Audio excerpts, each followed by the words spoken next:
Well, how long is the trip from Austin to here by plane?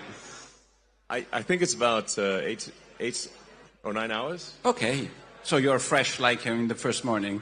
Yeah, exactly. So first question is about demography, and I spoke with you in the past about that, and I think it's very important for you, and you pointed on that a lot of your discussion and your purpose, is it? Yeah, I think I really want to emphasize that it's important to have children and to create the new generation. And as simple as it sounds, if people do not have children, there is no new generation. So I very, very much strongly recommend that, I'm very much in favor of humanity expanding and creating a bright and exciting future for the world. And, but fundamental to the furtherance of human civilization is having humans. As simple and basic as that sounds, every year I look at the birth rates, and I'm like, it's kind of a bit depressing because birth rates seem to decline every year, and I think that perhaps my biggest advice to leaders, to government leaders, and to the people in general would be to make sure to have children to create the new generation. And I think any incentives that can be done to incent the new generation, to make it easier for women to have children and to support the children, I think would be very wise. This is so fundamental, and I really can't emphasize that enough. If you don't have a new generation, there is no new generation. Or with current birth rates, I think it may be the generations birth rate is maybe half of the replacement rate. And what that means is in 3 generations, the population will be roughly 1/10 of its current size. In 3 generations, maybe 4 generations, the population will be 1/10 of its current size. So I always want to emphasize this point because it is so basic and fundamental that if there's not at least a birth rate which is keeping population constant, then a people will disappear. Disappear, Mr. Musk, disappear. Disappear. We have a lot of immigration. Somebody says that immigration is important for that reason. What's your point on that? Immigration is coming in Europe and is coming in America from the south of America and then Europe from the south of the Mediterranean Sea. What do you think about that? Well, I think one can't depend on other countries for immigration.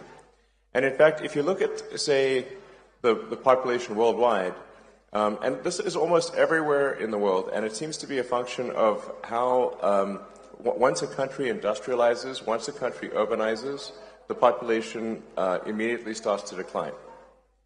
So one could say, for example, like China could not possibly solve its population with immigration because China is currently tracking to be maybe lose 40% of its population every generation.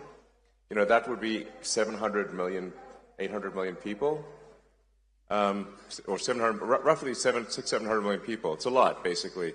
You'd have to have the entire United States immigrate there twice every generation to simply maintain numbers, just for China. So immigration, there simply aren't enough numbers in immigration. And I think there is value to a culture, and we don't want cultures. We don't want Japan to disappear. We don't want Italy as a culture to disappear. We don't want France as a culture to disappear. I think we have to maintain the sort of reasonable cultural identity of the various countries, or they simply will not be those countries. Italy is the people of Italy. The buildings are there, but really, what is Italy? Italy is the people of Italy. Yeah.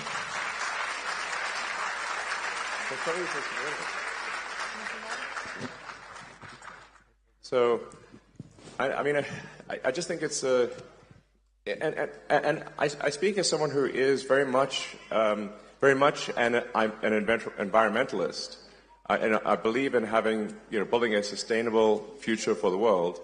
I think that there are very few people who as an individual, who have done more than I have to help the environment with electric cars and solar and batteries to create a sustainable energy future, because we absolutely need a sustainable energy future. But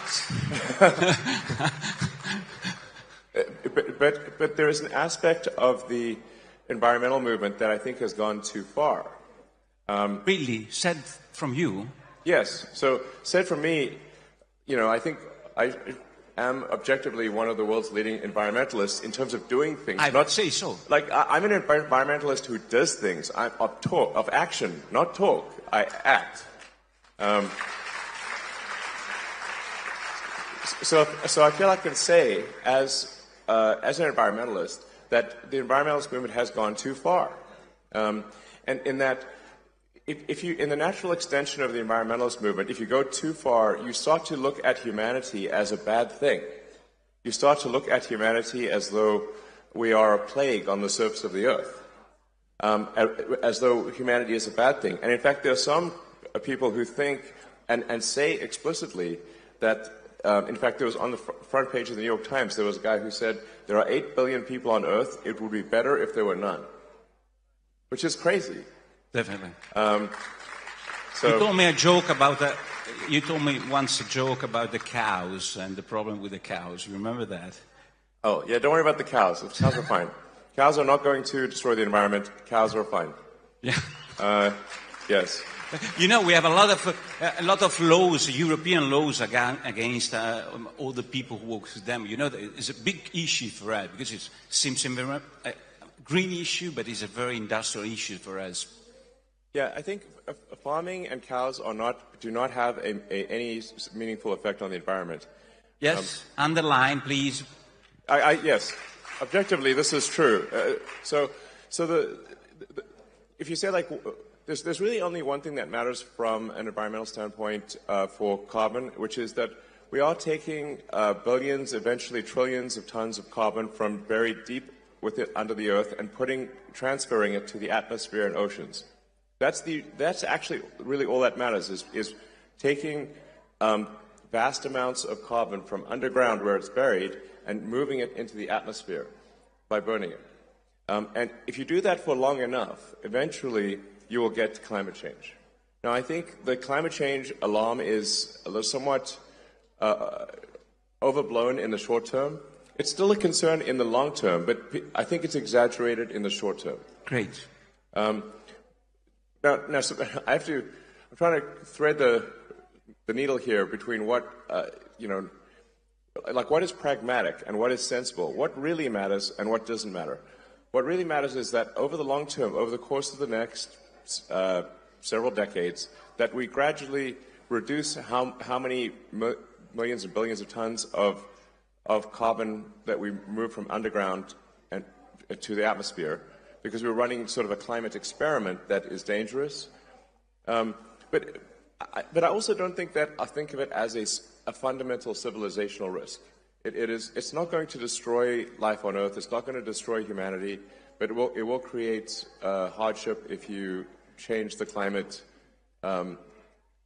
over many decades. So right.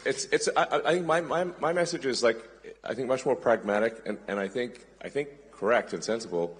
And I don't think we should demonize oil and gas. I think we should say, look, that is obviously necessary in the short term and the medium term too, and it'll take several decades to become sustainable. So I think if we just, without getting too worried about it, seek to have a sustainable energy future gradually, then that's what will happen. But I think that some of the environmentalist movement is part of what is causing people to lose hope in the future. So I guess what I'm trying to say is that we should have hope in the future. We should be excited about the future, and we should build the future we want.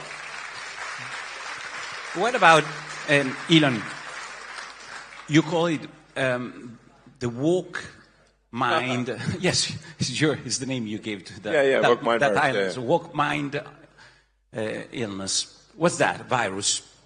Yeah, so It's coming to Europe. I have to advise you, huh? yes, well, this is not something you should import from America. Please don't import the woke mind virus. It's bad.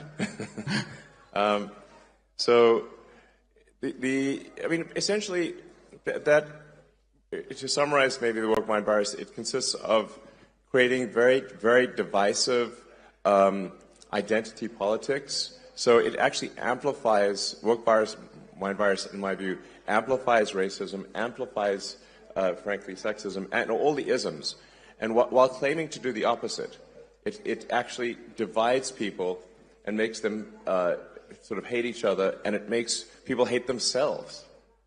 And it's also anti-meritocratic. It's not like, it's not merit-based. So you want to have people succeed based on how hard they work and the talents, not who they are, whether they're man, woman, what race or gender. That stuff is all creating. It's an artificial,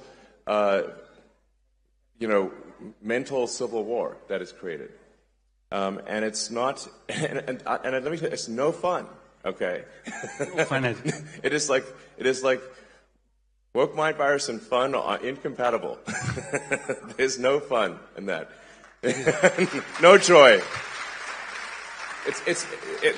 Woke mind virus is all about condemning people instead of celebrating people. Like when in the woke, it just doesn't celebrate. It's all about condemning and being divisive and being I think it's just evil, frankly. Really? Yeah. Yeah, it's bad. So bad. Yeah.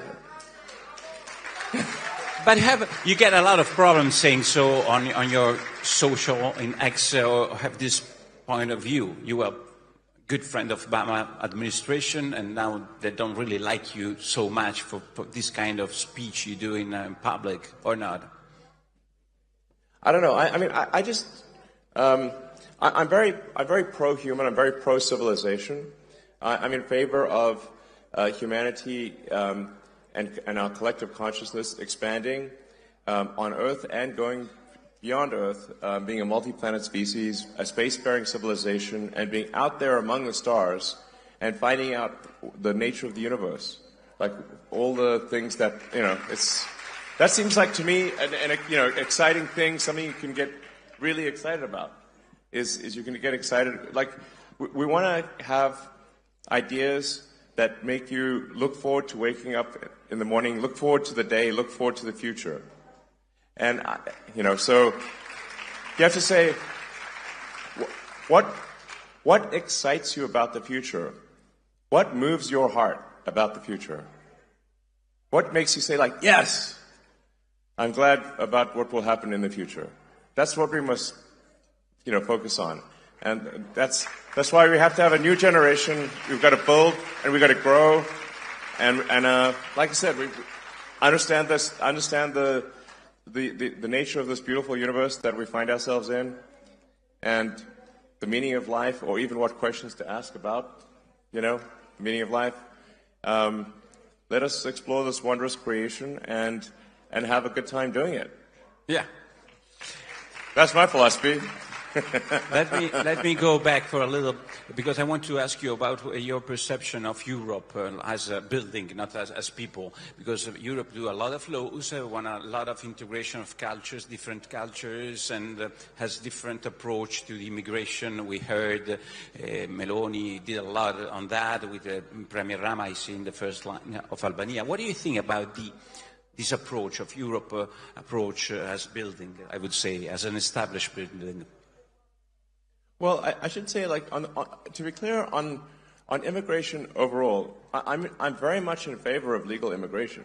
I think that generally, I think one should welcome to a country anyone who is willing to work hard and is honest, has high integrity, and will add to any given country. If somebody is an asset to the country, why not have them join? That's Sure. obviously a great thing to do. So I think it's good actually to have an increase in legal immigration, and a simple legal with paper, with yeah, just some approval process. Sure. But with the simple requirement that, look, if somebody is going to add to a country, like just really hardworking and high integrity, let them in. I think that's great. But if it's illegal immigration and there's no filter, well, how do you know who's coming in? You don't know. So you have to have some, basis for saying somebody should come in or not come in. And my argument is like, it should be a very simple basis. Will they add to the country? Will they be a productive part of the economy? And do they admire the culture? Do they want to join because of the culture? Then that's great. But if there's no process for that, then you don't know. I think at least some number of the people that come in will not be necessarily. And I want to be careful because my words will be misconstrued. Yeah. I'm not saying all illegal immigrants are bad. I think perhaps most of them are good. But there will be some, if there's no process for reviewing, not at all, then how can you say that everyone who is an illegal immigrant is going to be honest and hardworking? You can't say that because you simply don't know. So I want to be clear, top line, pro-immigration, but let's increase legal immigration, but we should stop illegal immigration. I think this is just logical. You have a lot of companies. So that's right. You can drink because I want to do the list of the companies. Yeah. You have 5-7 minutes to do that. I mean, I'm joking with SpaceX, Neuralink. So many X's. All the X's. Guess what my favorite letter is? Okay. X, I guess. It's a good place to invest. Italy, and it's a good place to invest some of, not your money, but some investment from your company, of the American companies, of the, I would say, competitive companies in this place. What's your opinion? No, I think Italy is an incredible country, incredible culture. I love visiting. I love the Italian people. I think you guys are amazing. It's like, so, Italia. So I want personally I want the prosperity of Italy, and I want the prosperity of every country. I want the prosperity of humanity as a whole, and like I said, I want us to have an exciting future where we're fired up about what's going to happen and really excited. So I think Italy is a great place to invest. It's a great great country. But I do want to emphasize that I do worry about the low birth rate, and if a company is to invest in Italy, they're like, well, you have to say, like, will there be enough people to work there? It's a simple question. If the workforce is declining, then then who will work at the company? It's simple. If there's no people, there's no people to work. Yeah, but in 50 years, 60... No, I think it's even sooner than that, though. You're so worried about that. Is the problem? I feel like a total Cassandra here, because I seem to be worried about it much more than other people. But there just needs to be people. If you don't make a new generation of people, there is no new generation of people. So that's it. I know I'm being repetitive here, but I'm just trying to state facts, So so it's a good place to invest. I agree. It's a good place to invest, and a wonderful country. So. Please make more Italians, is what I'm saying. You said once that the internet is the system, is the I write down your word, the nervous system of humanity. What's it? The internet, yes. You said once to me. And what's a long time ago, artificial actually. intelligence for you? Sorry? The artificial Artificial intelligence. If that is the nervous system, artificial intelligence, use another metaphor. You asked me what do I think of artificial intelligence? Obviously. Well, you can think of artificial intelligence as this is perhaps the biggest inflection point in intelligence since Homo sapiens.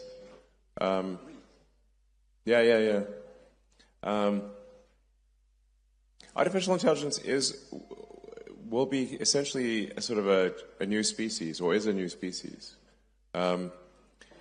So I think one of the biggest challenges, if I look at, say, civilizational risk, the risk to the future of humanity, birth rate is one of them. If we just don't have kids and dwindle away, that's one which I've talked a lot about. The other is, there's always like potentially nuclear war, of course, that kind of thing. Then AI is also an existential risk, and we need to be. I think we need to be careful with the advent of AI. But it is very much very much a double-edged sword. You can think of AI as kind of like the magic genie, that like digital superintelligence will be capable of doing anything. Anything. Pretty much anything. But he doesn't have any consciousness. I'm wondering about that. I mean, there is a whole question of like, what is consciousness? In fact, so here's like I've thought a lot about what is consciousness and where does consciousness arise. To say like, because I think in terms of physics, and at least if physics is true, then we go from a start of the universe where things are almost entirely hydrogen, and then if you leave the hydrogen out long enough, eventually it coalesces into stars, and then those stars explode, and then they recondense, and like most of the mass in your body was once at the center of a star, which is kind of wild, billions of years ago. And so where along the lines of hydrogen to human does consciousness arise? You get very serious when you speak about that, huh? Yeah, no, it's a real question. If you leave hydrogen out in the sun long enough, it starts talking to itself. Here we are, hydrogen talking to itself. How to deal with that? So, if it is so important, how to deal? I mean, laws, personal behavior. How to deal with that artificial intelligence? This is a process. I mean, I think we need to keep a close eye on artificial intelligence. I mean, I'm in favor of some regulatory insight, just so that someone can at least be a referee. Like, if you think of any game, like there's always a referee for a game. For industries that affect the good of the people, there are regulatory agencies that oversee those industries. Anything that's dangerous is overseen by some kind of referee or regulator. I think we should have the same thing for AI, just to help ensure that it is beneficial. The good part of AI is that we are headed for a future of abundance. So AI and robotics will mean that there are no shortage of goods and services. There will be goods and services. If you can think of it, you can have it, basically. So this is quite profound. Like I said, it's the magic genie. AI and robotics will get you anything you want. Now, usually in these sort of fairy tales about magic genies, it doesn't turn out so well. You have to be careful what you wish for, even if what you wish for are wishes. So it's just something we should be cautious about. Okay. On the plus side, it will bring many benefits. Like I said, it will usher in an age of abundance. So the positive scenario of AI is that there's an age of abundance, and there are no shortage of goods and services, that any scarcity that exists will be only because we define it to be scarce. So, and it does seem to be somewhat of an inevitable thing, AI. So, you know, there's that supposedly that Chinese saying about may you live in interesting times. Well, I think we currently live in the most interesting of times in all of history, right now. So anyway, so my recommendation on AI is I think we want some kind of regulatory oversight just to make sure that it's beneficial AI. Great. Yeah. We hope so. So. And what about the governments? Like, I mean, they are elected by people, like Meloni and this government and the other government. They have any risks, or what do you think about these challenge for the executive of the nations about all this new process? Sorry, I'm not sure I understand the question. What's the risk for the government of this artificial intelligence? Are there any risks? I mean, that democracy is finished? Well, I think there's certainly risk of artificial intelligence affecting voting opinion, I suppose, and manipulating public opinion. So I think there's some risk of, AI manipulating the public. I think there's some risk of that. Okay. You know, but I think, like I said, 80% probable that AI is beneficial, 20% harmful, something like that.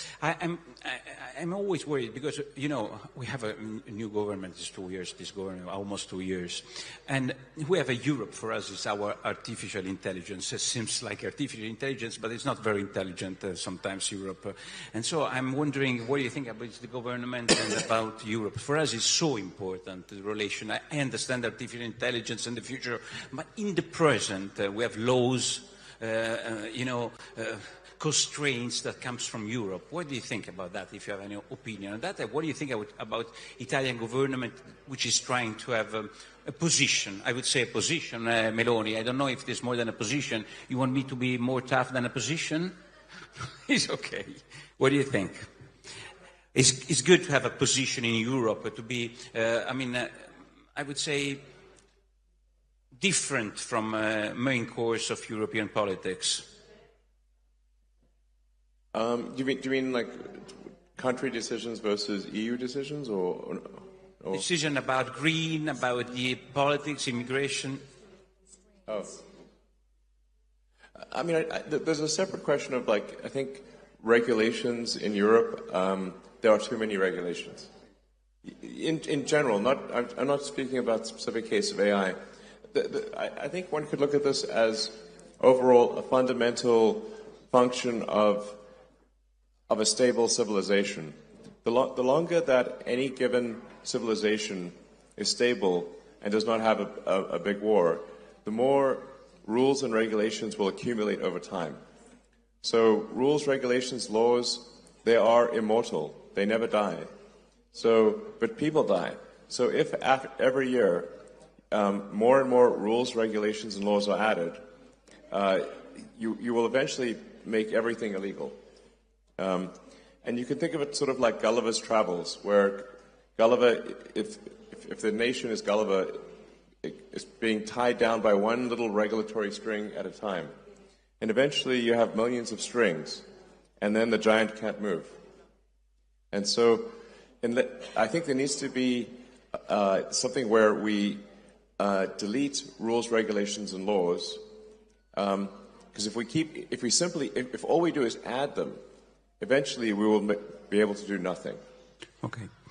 Shall I do some question about your companies? Because here there are all the young people, not only the young people from important Italian party, and most of them use the social network. They use X, and I saw in the past days that the CEO of Disney said, I don't want to invest any advertising on X. And he's investing, for example, in the Meta, in the Instagram, and he said there are problems of, I don't know which kind of problem they find on X. In some comparison. I want child exploitation on what Instagram. Kind of, yeah, what's going on? Why an important investor like Disney said something so tough on X? What's going on there? Well, I think first of all, I think X will be fine, and we are actually already seeing advertisers return to X.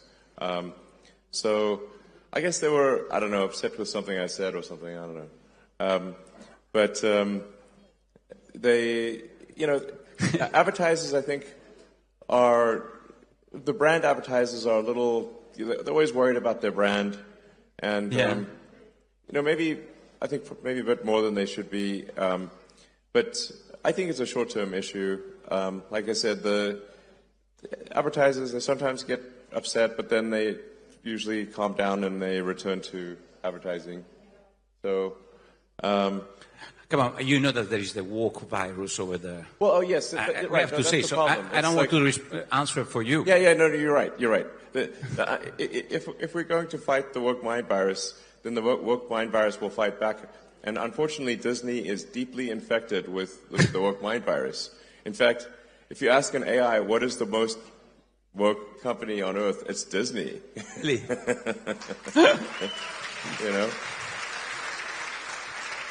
But, and you have to say, I think they should be asking themselves, what would Walt Disney think of Disney today?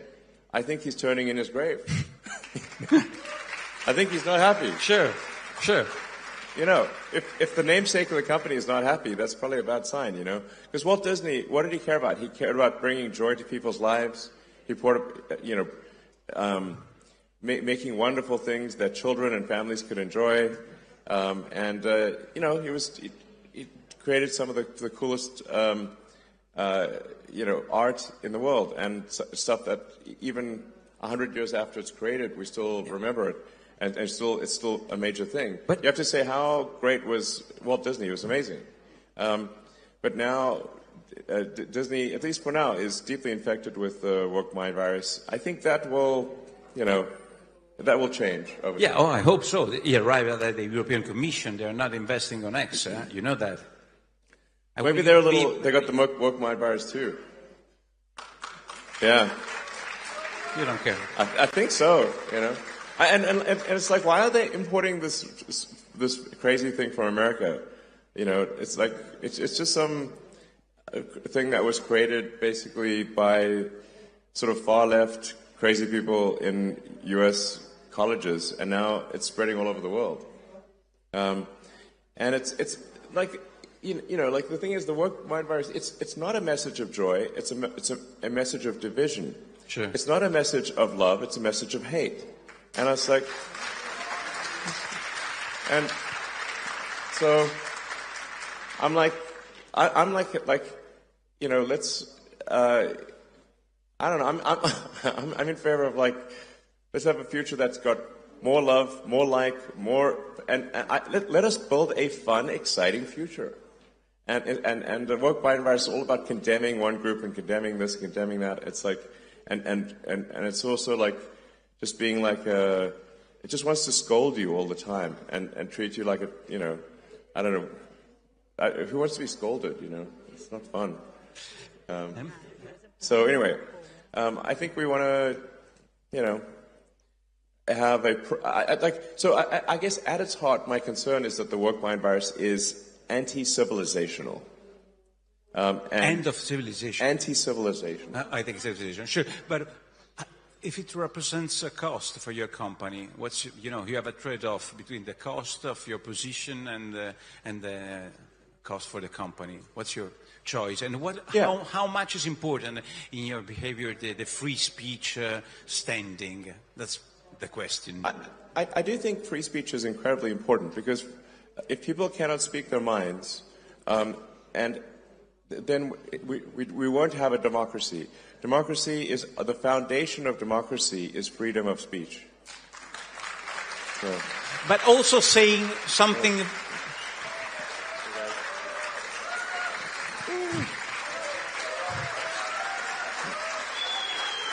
So Andrea Stroppa is laughing at that because he knows that it's so important for you. But tell me more about the free speech, because here is very important. A person here couldn't speak for a lot of people because they were considered mavericks and worse than that. Free speech for everybody is important, not just for the person who say the right things. It's correct. Exactly.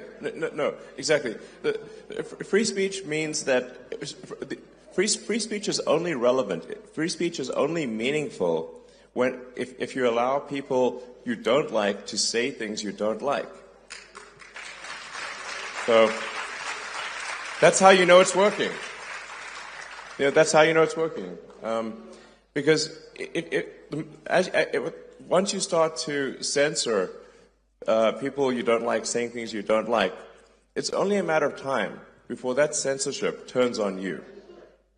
Eventually, you live by the sword, die by the sword. Live by censorship, die by censorship. Giovanni, ho ancora 5 minuti? Come funziona? No. 2 minuti?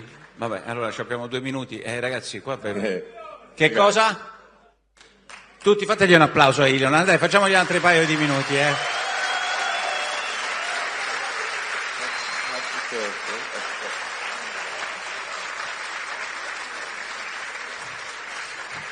Elon, why? Allora, you spoke about free speech. You bought Twitter for the free speech.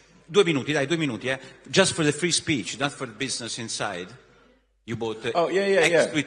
Well, I mean, here's the thing. So, I think you have to say, like, if civilization is not strong, if civilization doesn't grow, then nothing else matters. Profits don't matter if civilization collapses. There's no profits. There's no, we cannot exist absent civilization. So sometimes people may say, like, well, is this an altruistic thing? I mean, I think for me, it feels altruistic, but even if one is not altruistic, even if one is very self-centered, you have to say, if you simply think long-term, you have to be pro-civilization because you cannot exist without civilization. Okay? How important from 0 to 10 in the scale from 0 to 10 money? You are the richest person in the world. How is important money for you from 0 to 10?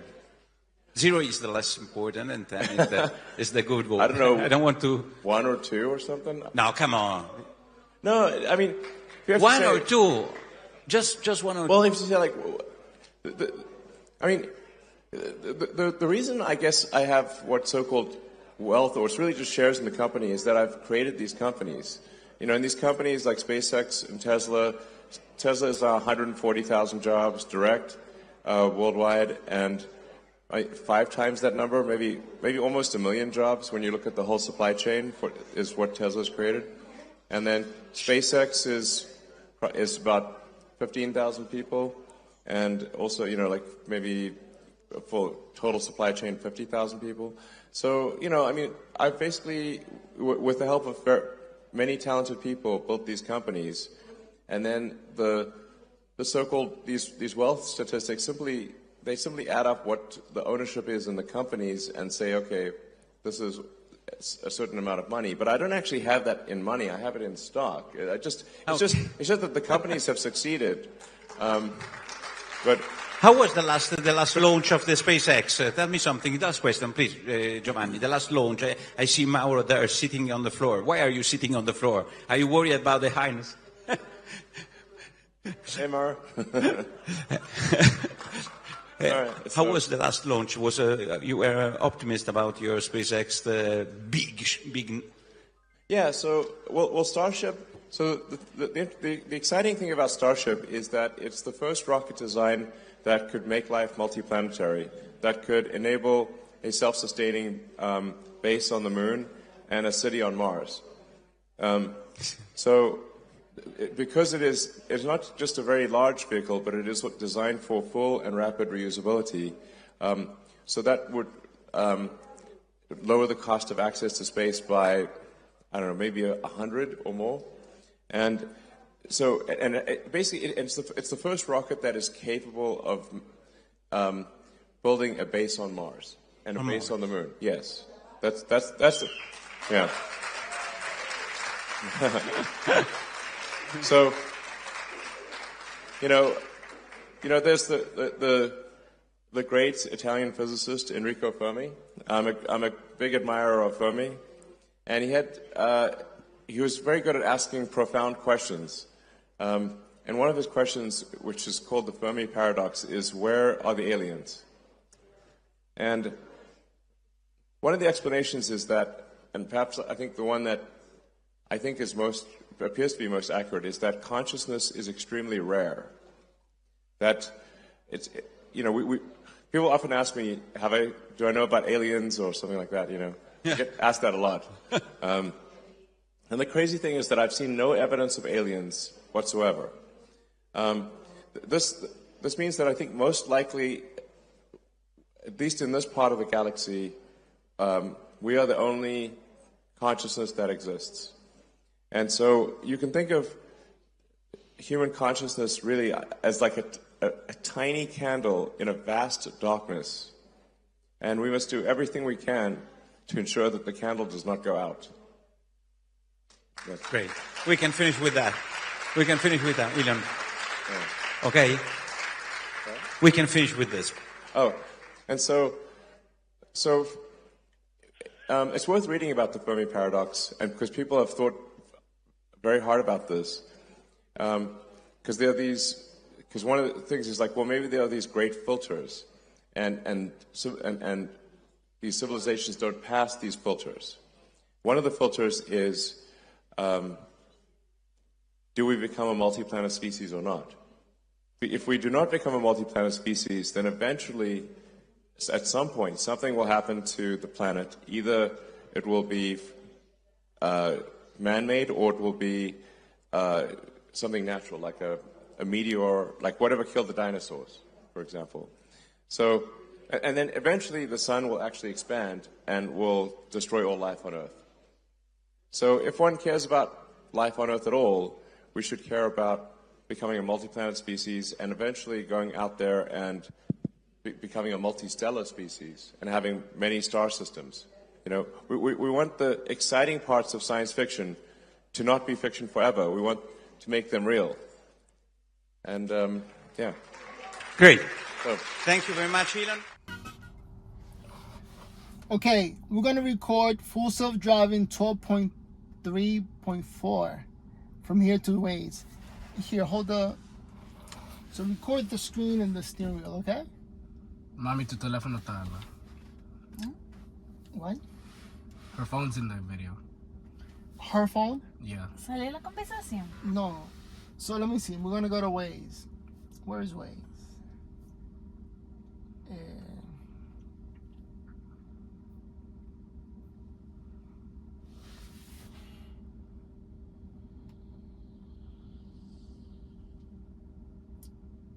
All right, let's see if this car goes all the way over there. Full self-driving. All right, put it in D. I guess we gotta go first. Oh, here we go.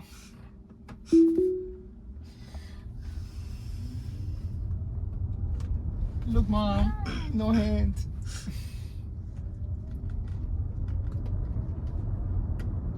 Paro para que vea gente. Tengo que poner. The car slow down because it's all people.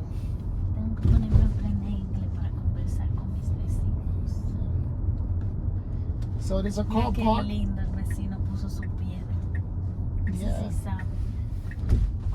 Pero yo lo voy a hacer. So far it's doing good as a yield. Yeah, you gotta get to know your neighbors. Tienen que saludar. Mire, ese fue el que compró el Tesla. So far it's looking good. Pero yo. It doesn't even ask me to hold the steering wheel.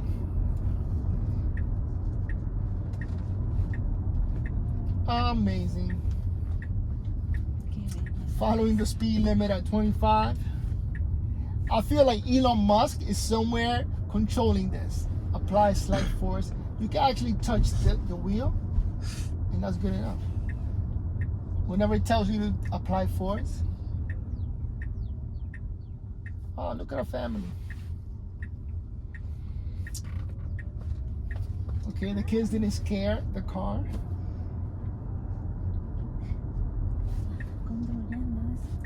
get back to 25. Ay, beato, esa casa se quemó. Por eso fue que los bomberos estaban.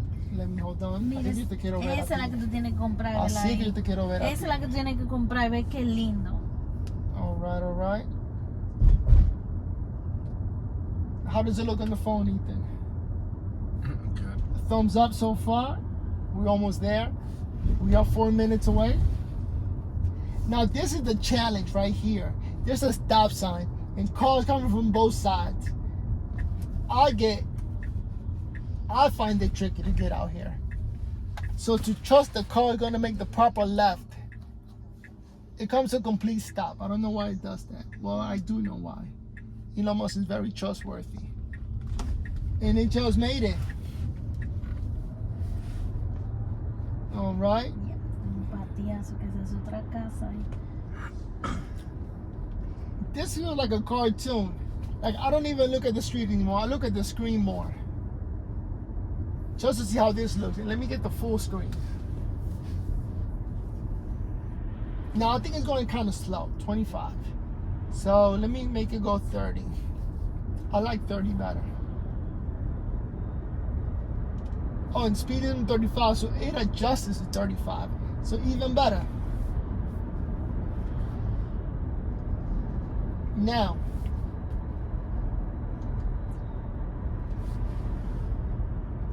it says to touch it, apply pressure, so I'm just gonna go down one. Oh look, a car. 35.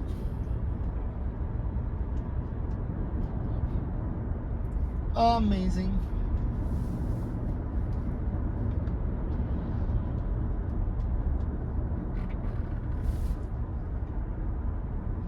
Full self-driving. It says 2 minutes to get to Wise Market.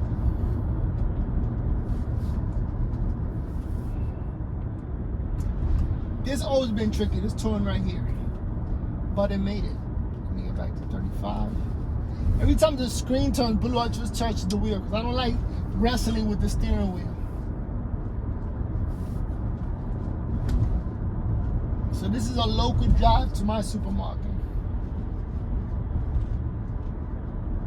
Now this is tricky. What is it gonna do? So you're supposed to get on the right. See, it messed up. It's supposed to get on the right. Now what is it gonna do? See, you're supposed to go straight and then on left. So how's it gonna deal with it? Now this is tricky because it's supposed to go straight, but this lane is to make a left. So let me see how it deals with it now. I'm gonna have to take over. And I had to take over. Didn't make it all the way. That was tricky. Ya yo vi. Still not 100%, but hey, almost there. All The right. heck was that? What? The heck was that? Yeah, that was scary because it was in the wrong lane. Ay, mira, yo voy a comprar pila. All right, you can press stop, and we are here. Peace.